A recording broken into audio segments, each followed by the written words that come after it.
World News Today, brought to you by Continental Radio and Television Corporation, makers of Admiral Radio, America's Smart Set.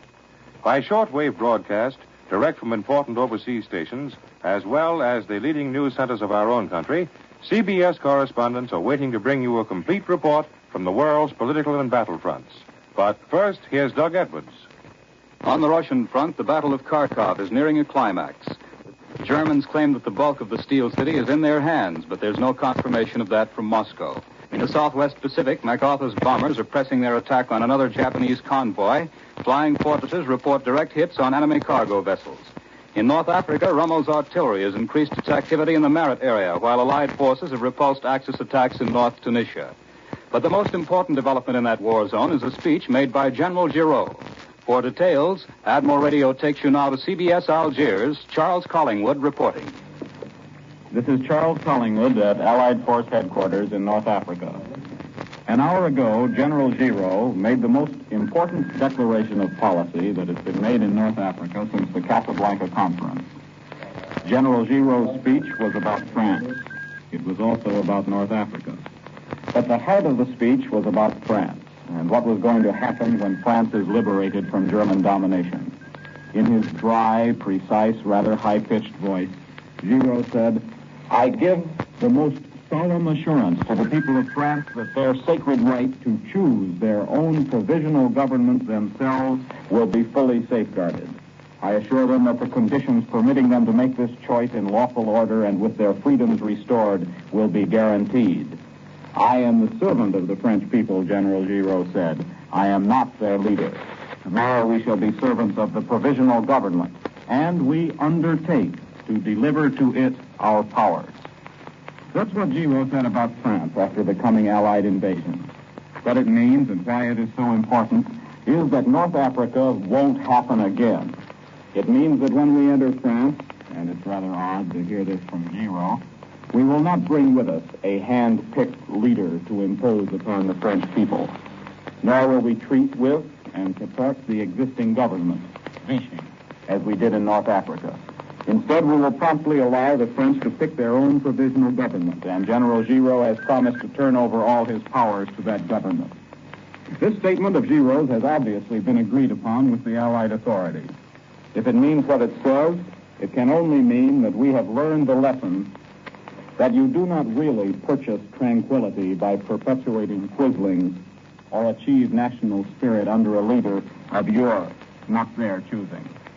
Of most immediate interest to the people of North Africa in Giraud's speech is the passage in which the general formally declared all legislation made by the Vichy government after the fall of France null and void. In other words, as soon as the proper decrees have been drawn up, all of the tyrannical fascist laws of Vichy will be abolished, the anti-Jewish laws among them. The municipal assemblies and other democratic institutions will begin to function again. And, as Giraud said, France will become again the France of human liberties and the France of noble ideals. As you can see, it was a speech about France, the future of France.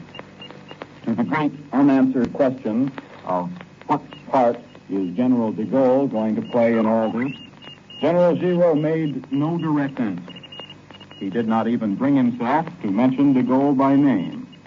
But he did say, "With all my heart, I desire the union of all of us. This union is essential. It is a question of life or death for our country." And he said, there can only be one French army facing Germany, whether it comes from Algeria or from Libya. It was an interesting speech. The abrogation of the Vichy laws will do much to make North Africa a better place to live in. But most important of all, this speech of Giraud is an indication that when we go into France, we will not make the same mistakes we have made in North Africa. This is Charles Collingwood, returning you to New York. More news in just a moment, but first here's Warren Sweeney with a word from Admiral Radio. It will be interesting to check the actions reported in today's news and see how many there are in which Admiral might have been represented. An American destroyer blasting a Jap transport out of the water.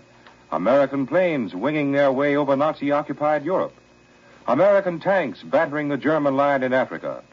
In all of these actions, Admiral products for victory might be found fighting alongside American men. Radio equipment, from portable stations carried by hand to giant land-based transmitters. Electronic instruments pointing out the path for American planes and tanks, locating targets, firing guns. These instruments are the Admiral products for victory on the battlefronts. Admiral is capable of building them because Admiral has been devoted to a single purpose throughout the years, the purpose of making each radio better than the last. Nationally known radio and electronic engineers and research technicians have long been employed to carry out this aim. How well they have succeeded is told not alone by the many features which are Admiral's exclusively, not alone by saying an Admiral radio is America's smart set, rather by the simple fact that Admiral is capable of building the intricate radio and electronic equipment demanded by the Army and Navy.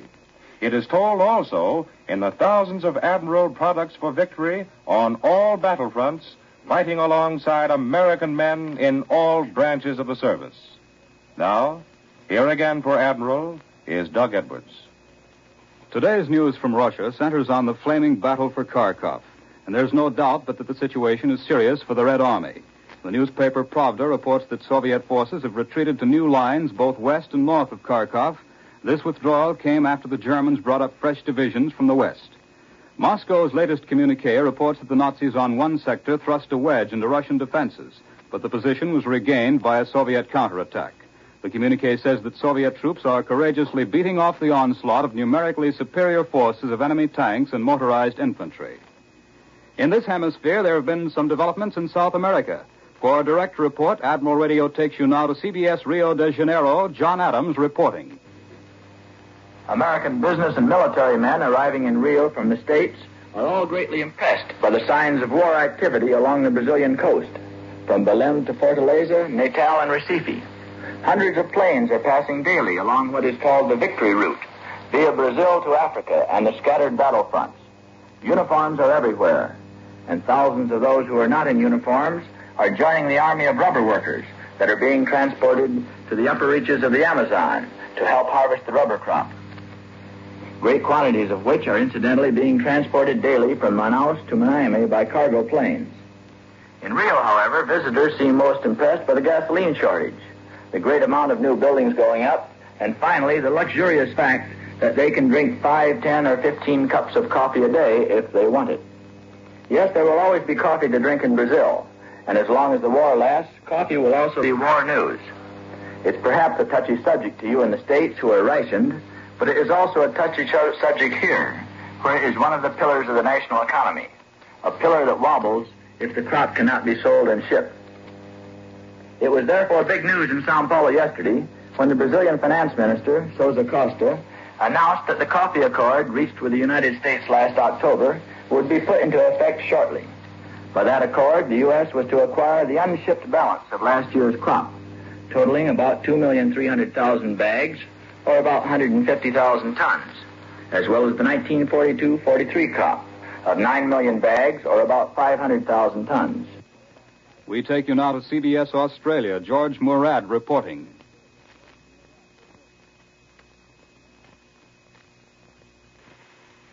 Today from Australia, we present Captain Raymond E. Holsey of Altus, Oklahoma, who holds the outstanding record of 51 bombing missions against the Japanese.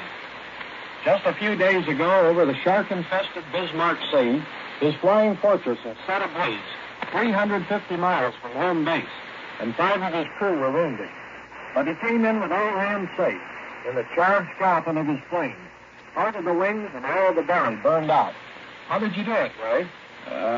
Well, my co-pilot, Lieutenant Brian Reeves, and the crew fought the fire. But here's what happened. We were out near New Britain making our first run on a big fat transport. I full of zeros, 12 or 14 of them. But I thought, now, what the heck, information and give it a go. Just as we got the bombs away, one of the nips got in 2 or 3 good bursts. First, I smelled smoke. Then the engineer opened the door into the bomb bay compartment, and the flame just about took his hair off. They'd hit the hydraulic fluid line, and that dawn burning oil all over the bomb bay. Were you scared? Boy, you can say that again. We couldn't jump over that convoy. The nip would have shot us clean out of our chute. So I told Charlie Giddings in the next ship that I'd try crash landing on a little island. He followed me down, giving me encouragement all the time. But once he made me kind of sore. I told him it's getting kind of hot in here, Charlie, and he came back with that old drawl. Yeah, Ray, it looks a little warm in there. We were down to 300 feet when the boys beat the fire out with a CO2 bottle and they went a flying ship. That's about all. I see, nothing to it. But the boys tell me you landed with nothing but fresh air between the nose and tail. I guess she did look kind of bad, but those old B-17s can sure take it. The communique yesterday says another 8-ship convoy has been sighted approaching Wewak and hit. Do you think the nips will keep coming in? Oh, sure, but we'll keep knocking them off just as long as we have plans. Just give us a ship, that's all. Thank you, Captain Raymond E. Halsey. This is George L. Moorad in Australia. I return you to CBS in New York.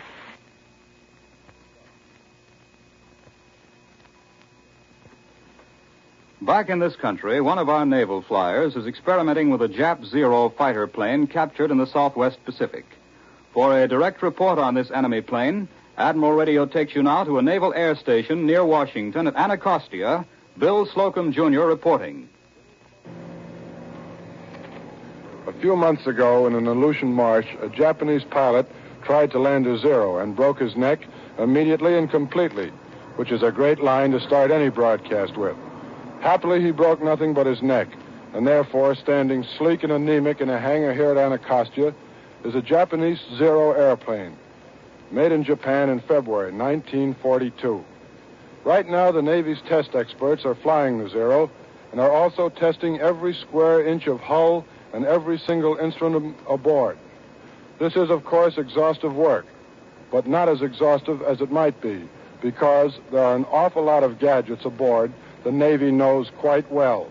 It should, because they were made in America. In a moment, we're going to talk to Lieutenant Commander Tommy Booth, who has been flying this Zero after returning from an interesting and successful mission in North Africa. For a second, let's take a look at some of the things you and I have heard about this super plane. There is, for instance, the story of the heroic Japs who fly these winged monsters with only a speedometer and a compass to guide them. There are several appropriate English colloquialisms that come to mind, but for the nonce, we'll just use hooey. The Jap pilot has as many aids to flying and navigation as the American. Now, Commander Booth, how about the motor and the propeller on this Zero? The propeller is an exact and perfect copy of our own Hamilton Standard. The engine is a combination of Pratt & Whitney and Wright. Commander, you've been flying this thing. How does it handle? It flies like a trainer. It flies very easily, in fact, at low altitudes, and is extremely maneuverable. It's a very neat little job. Commander, would you want to fly it in combat? No, and I might add once more, no. First of all, it's the same as putting 2 small cannons behind my ears and 2 machine guns in my hands and saying, go up and fight. There is absolutely no protection in the Zero, not one single piece of armor, and there is a terrific fire hazard. Our gas tanks are self-sealing. Zero tanks are not, and 1 bullet will turn a Zero into a furnace. Well, I'm for that. How about some statistics on the Zero, Commander? Things the Japs know, but American citizens don't know. She'll do about 328 miles an hour. That F-4U over there, that's the Corsair, will do better. The Zero can get up to 38,000 feet, and she weighs 5,550 pounds. Her firepower is low. She has 2 small cannons and 2 machine guns. How does she compare to American ships of a similar type and purpose? Our fighters are heavier, but they are better protected. There is no compromise in a Jap plane with pilot's safety, and if he's hit, he's dead. We like to give our boys a break with armor protection, and our planes are more heavily armed. And above all, we have those leak-proof tanks. Could you say a kind word for the Zero? Indeed, I could. She's easy to handle, and she's well built. The parts are smaller and considerably more compact. She's a tough job to repair. They must use midget Japs to build them.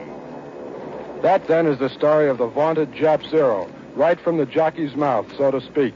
She can run, and she's easy to handle, but she just hasn't got the class to run with heavier, better-built American thoroughbreds. That's why the Yanks are knocking down 4 Zeros to every one of their own that is lost. And a dead zero invariably means a dead Jap, which isn't the case with our boys in planes. I return you now to CBS in New York and Doug Edwards. Across the Atlantic, Allied planes seem to have given Germany and occupied Europe another night of rest. For a direct report on developments in the British capital, Admiral Radio takes you now to CBS London. Bob Trout reporting. London is having a fairly quiet Sunday. A few German raiders were over England's southeast coast region last night, while planes of Royal Air Force Bomber Command were out laying mines in enemy waters. But there's no word of activity during the day, either over here or across the channel over there, although people who live on the southeast coast heard a series of loud explosions from across the channel today. This week just past has been marked by the arrival in London of some unusual reports of French resistance to the Germans in France. Put together, they tell a remarkable story, as you know. However, the belief in London is that all the events reported this week did not necessarily happen this week. In other words, it seems true that the underground struggle against the Germans continues steadily in France, but we should not take for granted that a great uprising is now taking place. You know that Great Britain has, for nearly 3 years, followed the policy of not encouraging a real French revolt too early in the game, while the Germans are still in a position to crush it. It is true that General de Gaulle has now called for a revolt, but what is behind this is not yet public knowledge. The French National Committee in London has also sent another memorandum to General Giraud, emphasizing that the fighting French here are not interested in personal rivalries and setting forth the conditions under which the fighting French and the North and West African French could unite against the enemy. A good many people in London expected a good deal from General Giraud in his speech today. Reports of that speech are still coming into London, and it hasn't been generally read here, much less studied. But from the early reports, it seems that General Giraud lived up to the advance expectations in Britain in such matters as ending the Vichy fascist laws and announcing that France can choose its own government after the war. But we've had no reports here that General Giraud announced a new and more liberal regime in North Africa, as had been predicted. And now back to CBS New York and Doug Edwards. In this country, the Navy has reported new action in the Solomons and the Aleutians, and the President is meeting with Anthony Eden. For this news and other developments, Admiral Radio takes you now to CBS Washington. Leigh White reporting. Curtiss P-40 fighter planes, the Navy's just announced, have carried out 2 attacks on Japanese positions on Kiska in the Aleutian Islands. The same communique also reports 7 more American raids on enemy positions in the Solomons. At 2:30 p.m., just as this broadcast came on the air, a special nonpartisan delegation of senators called at the White House to submit to Messrs. Roosevelt and Eden their plan for bringing about a lasting peace. In a word, the Senate is ready to pledge itself to wholehearted American participation in some international body to keep the peace as soon as the war is won. In other words, to the establishment of some successor to the League of Nations. This would seem to indicate a different spirit in Congress today from that which dominated the body in 1918. Then, Congress' main desire was to return to pre-war isolationism. Today, our Congress, while still tinged with isolationism, is prepared to admit the necessity as well as the inevitability of some international cooperation. Among other things, the Senate's program envisions temporary commissions to administer the affairs of liberated countries until popular governments can be freely chosen, adequate machinery for peacefully settling disputes between nations, and a United Nations police force to prevent aggression. The plan will be introduced in Congress on Tuesday. Tomorrow, joint bills will be introduced in both the House and Senate, proposing the creation of a new office of Assistant Secretary of Commerce for small business. The bill appears to have the support of the Patman Committee of the House. And now here in our New York studio is Columbia's military analyst, Major George Fielding Eliot. The struggle for Kharkov continues, and the tenacity of the Russian resistance once more emphasizes the resisting powers of the modern city as a defensive strongpoint. The Germans appear determined to take Kharkov at any cost, as indeed they well may be, for upon their ability to take and hold this vital communications center depends their ability to maintain the whole of their positions in the Donetsk Basin.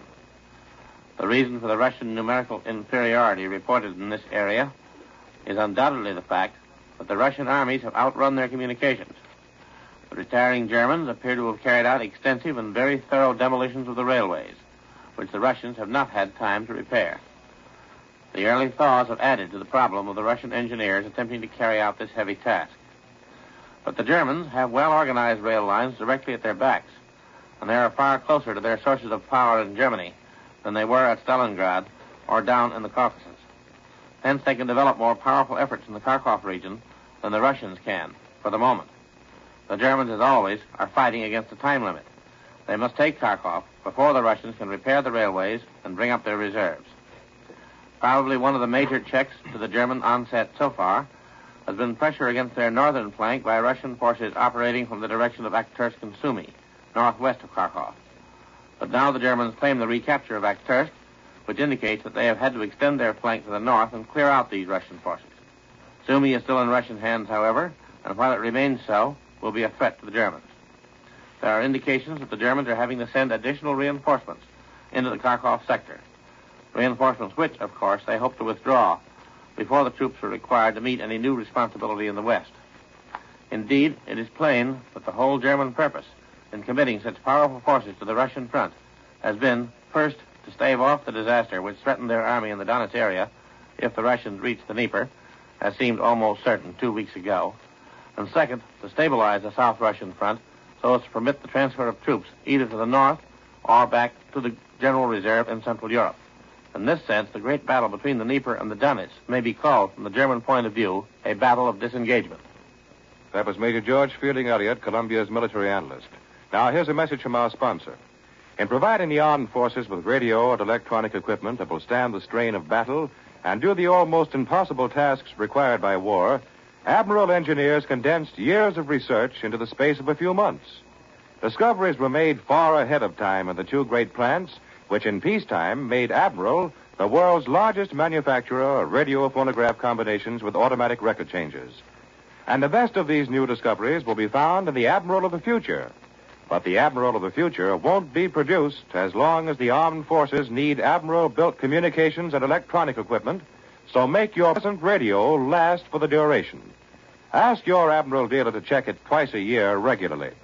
Admiral dealers have the backing of the Admiral organization, and that's especially important in the matter of obtaining replacements for vital parts in these days of shortages. Admiral dealers are experts who can anticipate trouble, and by so doing, order a replacement for any vital part immediately. Probably have it in time to keep your radio giving tip-top performance without missing even one favorite program. Call your Admiral dealer tomorrow. Ask him to check your radio twice a year regularly. You'll be glad you did.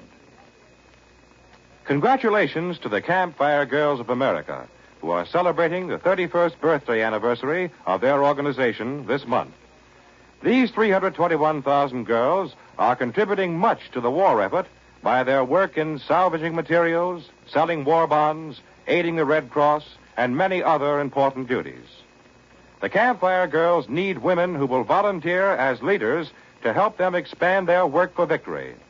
Get in touch with your local Campfire office or write National Headquarters, 88 Lexington Avenue, New York City. World News Today is brought to you each Sunday at this hour by Continental Radio and Television Corporation, makers of Admiral Radio, America's smart set. Be sure to listen again next Sunday when Admiral brings you World News Today by shortwave, direct from the leading news centers of the world. This is the Columbia Broadcasting System. The WBB Amera Theater, Wrigley Building, Chicago. 2 drops, Penetro nose drops, hit directly at the sneezy stuffiness of head cold's misery. Use only as directed. At first warning, use genuine prescription-type Penetro nose drops.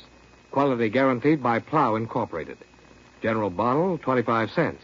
Even greater savings in larger sizes. Get Penetro, Penetro nose drops. The time, 2 o'clock.